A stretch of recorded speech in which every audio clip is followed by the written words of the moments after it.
Nah, mulai. One. Aman. Ya, bismillah. Assalamualaikum warahmatullahi wabarakatuh. Waalaikumsalam warahmatullahi wabarakatuh. Nah, di sini kami akan mempresentasikan tugas akhir mata kuliah pembelajaran mesin lanjut dengan tema pembelajaran tata rawasi, clustering dan reduksi dimensi dengan kelompok beranggotakan 2 orang. Saya sendiri Arbiasa Prianggara dengan NIM 21060032 dan rekan saya.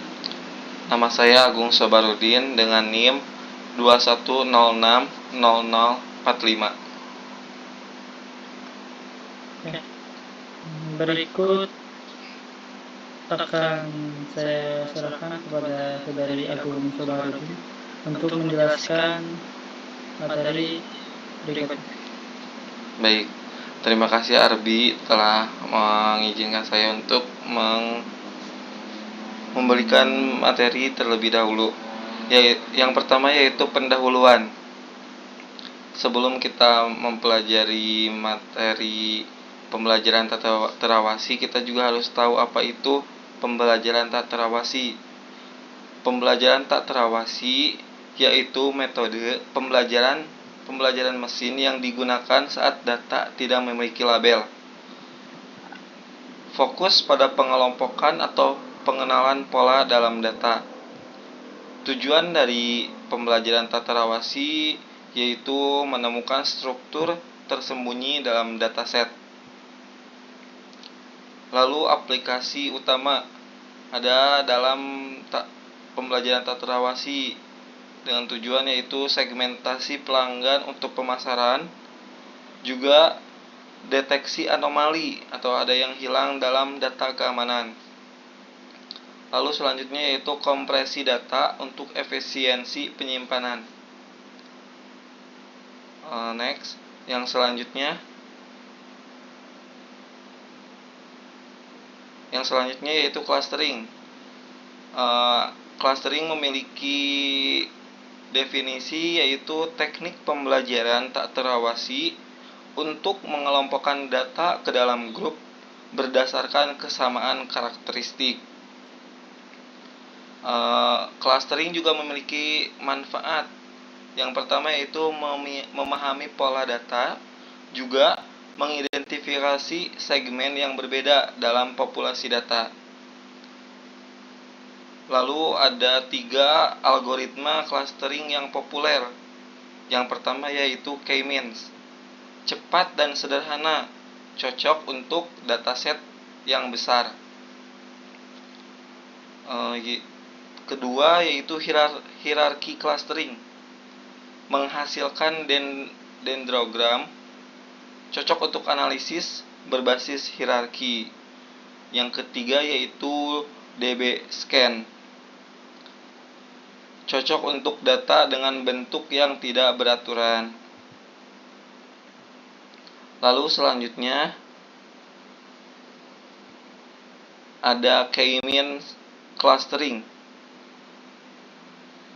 Ada langkah-langkah dari K-means. Yang pertama yaitu pilih jumlah clustering atau K-nya. Yang kedua yaitu inisiasi sentroid secara acak. Yang ketiga, tetapkan setiap data ke sentroid terdekat. Keempat, hitung ulang posisi sentroid berdasarkan rata-rata data di cluster. Yang kelima, ulangi hingga tidak ada perubahan pada sentroid atau jumlah iterasi tercapai. Selanjutnya yaitu masih di dalam clustering. K-means clustering memiliki keunggulan juga kekurangan. Dari keunggulan K-means sendiri yaitu implementasi yang sederhana, juga skalabilitas yang tinggi. Akan tetapi memiliki kekurangan terhadap outlier rentan terhadap outlier. juga memerlukan penentuan jumlah klaster atau key terlebih dahulu. Selanjutnya yaitu reduksi dimensi. Apa itu reduksi dimensi? Reduksi dimensi merupakan proses mengurangi jumlah fitur dalam dataset tanpa kehilangan informasi penting. Mengapa perlu reduksi dimensi? Yang pertama yaitu untuk mengurangi kompleksitas data untuk analisis lebih cepat. Juga mempermudah visualisasi data berdimensi tinggi. Reduksi dimensi juga memiliki tantangan untuk mempertahankan informasi penting dalam data. Yang selanjutnya yaitu next. Yang selanjutnya yaitu metode reduksi dimensi. Metode reduksi dimensi memiliki 3 metode. Yang pertama ada Principal Component Analysis atau PCA. Yang kedua ada T-Distribute Stochastic Neighbor Embedding atau TSNE. Yang ketiga ada Linear Discriminant Analysis atau LDA. Yang pertama ada Principal Component Analysis atau PCA, dapat mengubah data menjadi sumbu baru atau komponen utama yang mencerminkan variasi terbesar. Berguna juga untuk kompresi data dan visualisasi. Yang kedua ada TSNE. Itu teknik nonlinear untuk memproyeksikan data berdimensi tinggi ke 2 dimensi atau 3 dimensi. Juga cocok untuk visualisasi dataset kompleks. Yang ketiga ada LDA. Memaksimalkan separasi antara kelas dalam data. Yang selanjutnya yaitu biasanya digunakan untuk data dengan label. Untuk selanjutnya dilanjutkan oleh Saudara Arbi. Silakan.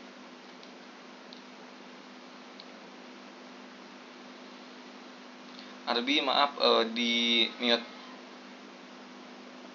Oke, baik, terima kasih. Untuk selanjutnya di sini ada PCA atau Principal Component Analysis. PCA sendiri mempunyai langkah-langkah. Yang pertama ada standarisasi data agar memiliki skala yang sama. Yang kedua, dapat menghitung matriks covarian untuk mengukur hubungan antar fitur. Yang ketiga, ada dekomposisi, eigenvalue, dan eigenvektor untuk mendapatkan sumbu utama. Dan yang terakhir, dapat memilih beberapa komponen utama yang menjelaskan variasi data terbesar. PCA sendiri memiliki kelebihan dan kekurangan.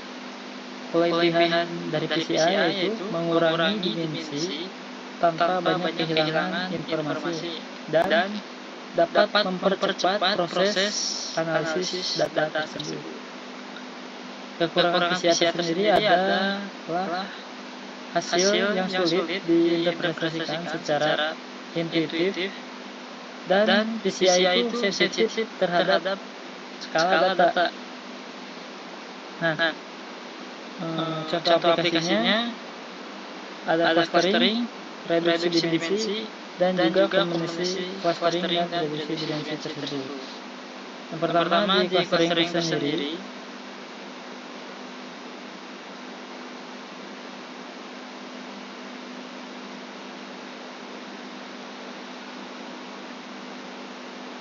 dapat mengelompokkan pelanggan berdasarkan perilaku belanja untuk personalisasi promosi dan analisis pola genetik dalam penelitian biologi. Di reduksi dimensi ada visualisasi data genomik atau data sensor yang kompleks dan kompresi citra untuk penyimpanan yang efisien. Kombinasi clustering dan reduksi dimensi ada 4 menggunakan VCA untuk mengurangi dimensi data sebelum diterapkan algoritma clustering seperti K-means itu sendiri. Nah, evaluasi data dan validasi dari clustering tersebut menggunakan metode T-House yang mengukur seberapa dekat data dengan cluster mereka. Dari inertia itu dapat mengukur total jarak data ke sentroid masing-masing.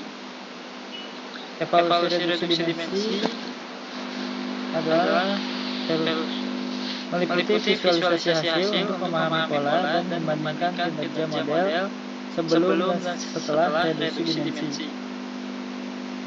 Studi kasus dari PCA tersebut melalui analisis clustering. Dalam dataset ada transaksi e-commerce dan dalam teknik yaitu K-means untuk segmentasi pelanggan.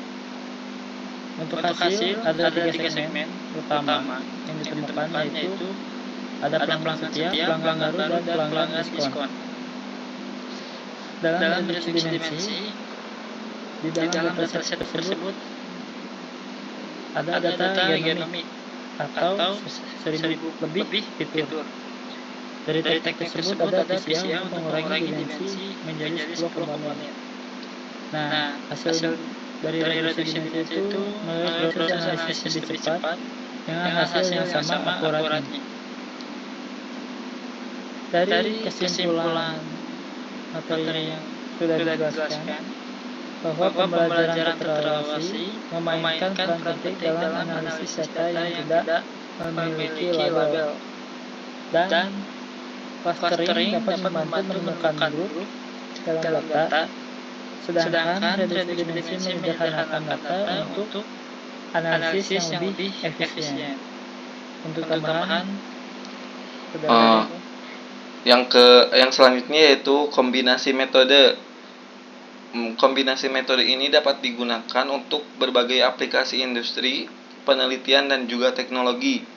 Yang terakhir yaitu tantangan utama, memilih metode yang sesuai untuk dataset dan tujuan spesifik. Selanjutnya. Oke, baik. Terima kasih. Berikut pemaparan dari kami mengenai pembelajaran tak terawasi, clustering, dan reduksi dimensi. Semoga dapat dipahami dan dimengerti. Semoga kalian tidak puas dengan apa yang telah kita jelaskan. Kami dari kelompok 3 mengucapkan terima kasih. Mohon maaf apabila ada kesalahan dalam menjelaskan dan kekurangan. Terima kasih. Wassalamualaikum warahmatullahi wabarakatuh.